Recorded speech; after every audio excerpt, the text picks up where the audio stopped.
తెలంగాణ రాష్ట్రంలో గులాబీ పార్టీ అత్యంత గడ్డు పరిస్థితులను ఎదుర్కొంటోంది. 2023 డిసెంబర్లో జరిగిన అసెంబ్లీ ఎన్నికల్లో గులాబీ పార్టీని ప్రజలు దారుణంగా ఓడించారు. 2014 నుంచి 2023 వరకు అధికారంలో ఉన్న గులాబీ పార్టీని ఊడ్చేశారు. మొన్నటి ఎన్నికల్లో కేవలం 39 స్థానాలకు పరిమితమైన గులాబీ పార్టీ పార్లమెంటు ఎన్నికల్లో 0 స్థానాలకే ఆగిపోయింది. బీఆర్ఎస్ పార్టీలో ఉన్న నేతలందరూ బయట పార్టీలకు వెళ్తున్నారు. ముఖ్యంగా బీఆర్ఎస్ పార్టీ టికెట్తో గెలిచిన ఎమ్మెల్యేలు అలాగే ఎమ్మెల్సీలు కూడా కాంగ్రెస్ పార్టీలోకి వెళ్లటం జరుగుతోంది. ఇప్పటి వరకు 7 ఎమ్మెల్యేలు కాంగ్రెస్ పార్టీలో చేరారు. మొన్న 6 ఎమ్మెల్సీలు ఒకేసారి కాంగ్రెస్ కండువా కప్పుకోవటం జరిగింది.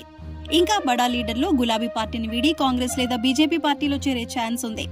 ఇలాంటి నేపథ్యంలో గులాబీ పార్టీని మళ్లీ గాడిలో పెట్టేందుకు కేసీఆర్ కీలక నిర్ణయాలు తీసుకోవాల్సి ఉంది. సోషల్ మీడియా టీంను కేసీఆర్ చాలా బలంగా తయారు చేయాలి. అంతేకాకుండా పార్టీ పూర్తి బాధ్యతలను ట్రబుల్ షూటర్ హరీష్ రావుకు అప్పగించాలి. తెలంగాణ రాష్ట్రంలో మాస్ ఫాలోయింగ్ ఉన్న హరీష్ రావు యూత్ ను బాగా ఆకట్టుకోగలడు. ఇప్పటి వరకు కేసీఆర్ వ్యూహాలు ఫలించాయి. ఇక కేసీఆర్ వెనుక ఉండి పార్టీని నడిపించాల్సి ఉంది. హరీష్ రావు, కేటీఆర్ ఇద్దరికీ గులాబీ పార్టీని అప్పగించి కేసీఆర్ వెనుక ఉండి సలహాలు, సూచనలు ఇవ్వాలి. అలా అయితేనే గులాబీ పార్టీ మళ్లీ అధికారంలోకి వస్తుందని చెబుతున్నారు రాజకీయ విశ్లేషకులు.